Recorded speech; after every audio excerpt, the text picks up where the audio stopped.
Insomnia का मतलब है या तो आपकी स्लीप की रिक्वायरमेंट कम हो गई है, आप जहाँ पे 8 से 10 घंटे सो पाते थे अब आप 5 to 6 आवर्स से ज़्यादा सो नहीं पा रहे हैं। कि पहले तो आप इतनी गहरी नींद में सोते थे कि बॉम्ब ब्लास्ट भी हो जाए आपको सुनता नहीं था, पर अब अगर कोई पिन ड्रॉप भी होगी तो आप उससे डिस्टर्ब हो जाओगे।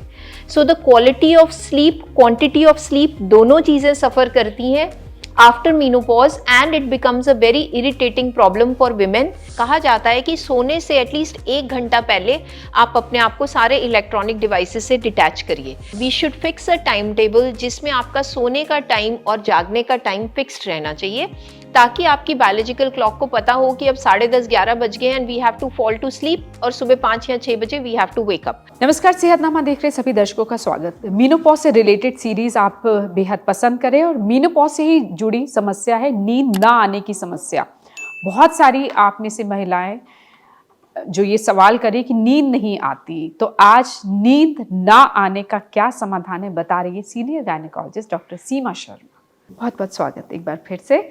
और मीनोपॉज भी हमने बहुत सारी वीडियोस बनाई और वो बहुत पसंद की जा रही हैं। मीनोपॉज से रिलेटेड प्रॉब्लम्स और उनका समाधान। और एक प्रॉब्लम जो रह गई थी वो है नींद ना आना। बड़ी बेचैनी होती है, थकावट होती है, रेस्टलेसनेस, आपको नींद या तो आती नहीं, आई तो अचानक रात को खुल गई।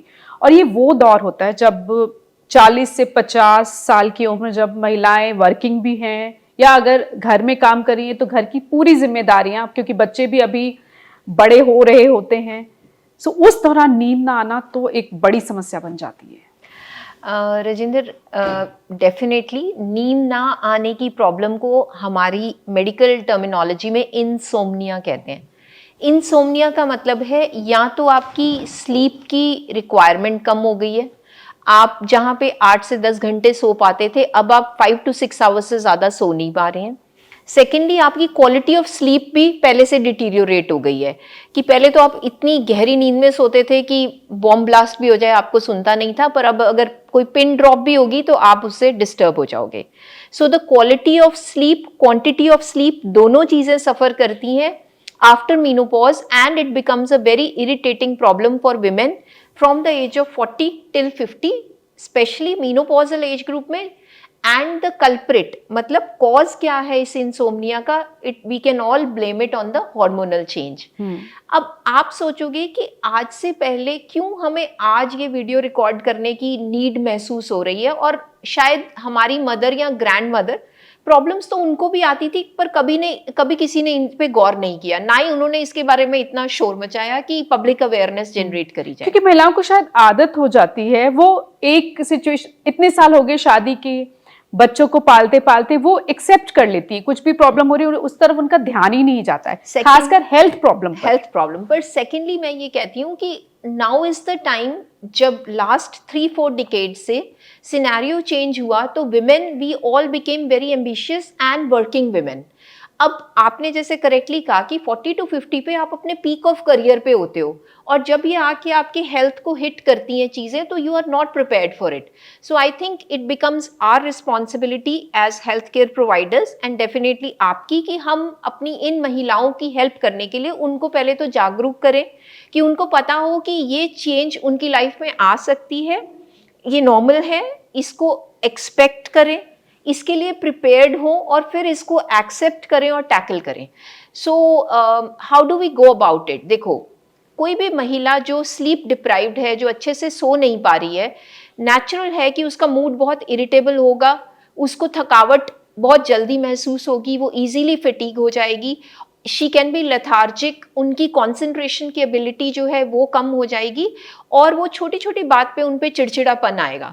सो आई थिंक ये एज लेडीज़ हमारा रोल है कि हम अपने स्पाउस को, अपने फैमिली मेम्बर्स को एक्सप्लेन करें कि भाई please bear with us, I am going through this emotional change and you have to be there to support me. पहले तो हम खुद एक्नॉलेज करें कि हाँ, हमारी ये प्रॉब्लम है। बहुत बार जैसे आपने कहा, लेडीज़ इस प्रॉब्लम को प्रॉब्लम ही नहीं समझती हैं। सो अब क्या किया जाए? नींद तो नहीं आ रही है, अब इसका इलाज क्या है? देखिए, ये जो इंसोम्निया या हमारी स्लीप डिस्टर्बेंस है, इसको हम कई फ्रंट से टैकल कर सकते हैं। First and foremost I think is lifestyle modification. हमने देखा है कि आज के टाइम पे when we are all very hooked on to computers, laptops, phones, gadgets, तो सबसे इंपॉर्टेंट स्लीप डिस्टर्बेंस मेनोपॉज को तो छोड़िए, यंगस्टर्स को भी है, बिकॉज कहा जाता है कि सोने से एटलीस्ट 1 घंटा पहले आप अपने आप को सारे इलेक्ट्रॉनिक डिवाइसेस से डिटैच करिए, क्योंकि ये सारे आपके ब्रेन को ओवर स्टिमुलेट कर देते हैं and you have a difficulty in falling asleep. तो first and foremost is we should fix a time table जिसमें आपका सोने का टाइम और जागने का टाइम फिक्स्ड रहना चाहिए, ताकि आपकी बायोलॉजिकल क्लॉक को पता हो कि अब 10:30 11 बज गए and we have to fall to sleep, और सुबह 5 या 6 बजे we have to wake up. So एक fixed time of sleeping is very important. With our current lifestyle, so many people they go for partying late nights and या फिर Netflix पे movies देख रहे हैं या फिर व्हाट्सएप ही करते जा रहे हैं। So we have to be very mindful of our way of life, क्योंकि ये चीजें आगे जाके हमें बहुत तंग करेंगी और स्लीपलेसनेस कहीं ना कहीं जाके फिर डिप्रेशन में एंड अप करती है और फिर हमें मेडिसिन की हेल्प लेनी बिल्कुल, पड़ती है। क्योंकि नींद नहीं आएगी अच्छी तो Yes. आप काम नहीं कर पाओगे, थकान बिल्कुल, महसूस करोगे बिल्कुल, और आपका बिल्कुल, मन भी नहीं लगेगा। बिल्कुल। सो इस करके prevention is the best cure. तो कहीं ना कहीं ये छोटी छोटी सी हमारी lifestyle changes will go a long way to help. So fix a daily routine where your time of going to bed and waking up is fixed. Suppose करो आप सो नहीं पा रहे हैं, but it is always good to be in the bed. So they say for menopausal ladies, the cause of sleep disturbance could be night sweats, क्योंकि कई बार आपको हॉट फ्लैशेस होते हैं, आपको सोए सोए एकदम बहुत गर्मी लगती है और आपका मन करता है कि सब जो कवर्स हैं उनको उठा के फेंको। सो नाइट स्वेट्स आपको तंग कर सकते हैं, लेग क्रैम्प्स आपको तंग कर सकते हैं, आप एग्जॉस्ट हुए हुए हैं दिन में थकावट से, या कुछ लोगों में आर्थराइटिस जो इस एज में आ जाता है, या कुछ मेडिसिन जो हम ले रहे होते हैं, अपने थायराइड मेडिकेशंस हैं या डिफरेंट सॉर्ट ऑफ मेडिकेशंस हैं, sometimes they are also responsible for the poor quality of sleep. तो इसलिए मेनोपॉजल लेडीज के लिए स्पेशली रिकमेंड किया जाता है कि सोते time it should be a cool room. Make sure कि रूम में वेंटिलेशन है, ये नहीं कि सारी खिड़कियां दरवाजे बंद कर दिए तो you will feel even more suffocated. Secondly, सोने से पहले बहुत हैवी या लार्ज मील मत लीजिए। आप हल्का अपना खाना खाना खाएं लाइट रात को, खाइए। आप और वक्त पर, उसका भी वक्त सही हाँ, वक्त होना चाहिए, 7:30 8 o'clock हाँ खाइए। जी। सोने से 2 घंटे पहले खाना खाइए, लार्ज मील नहीं खाइए, बहुत स्पाइसी मत खाइए।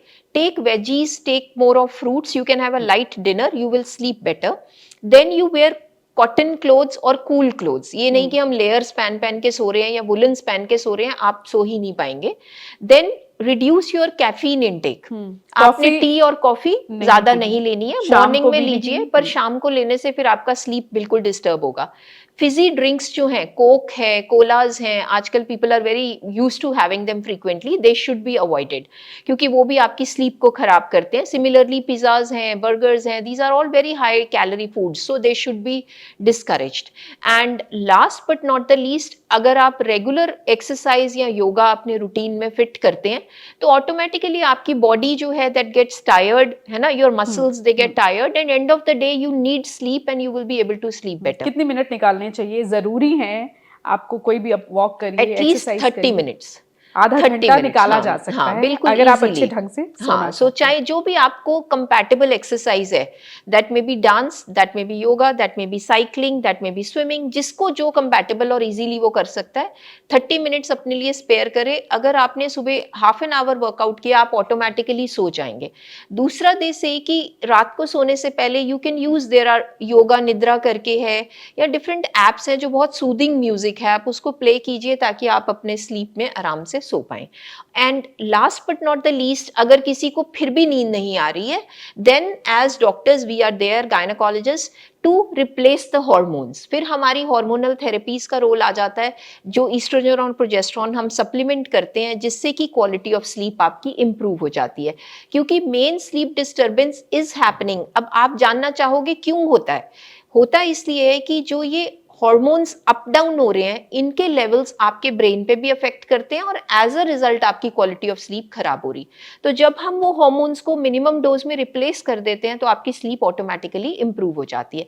सिमिलरली थोड़ी देर के लिए स्लीपिंग पिल्स की हेल्प भी ली जा सकती है, but not without medical guidance. So ये छोटे छोटे से मेजर्स लेने से I think our quality of sleep and overall quality of life will be much better.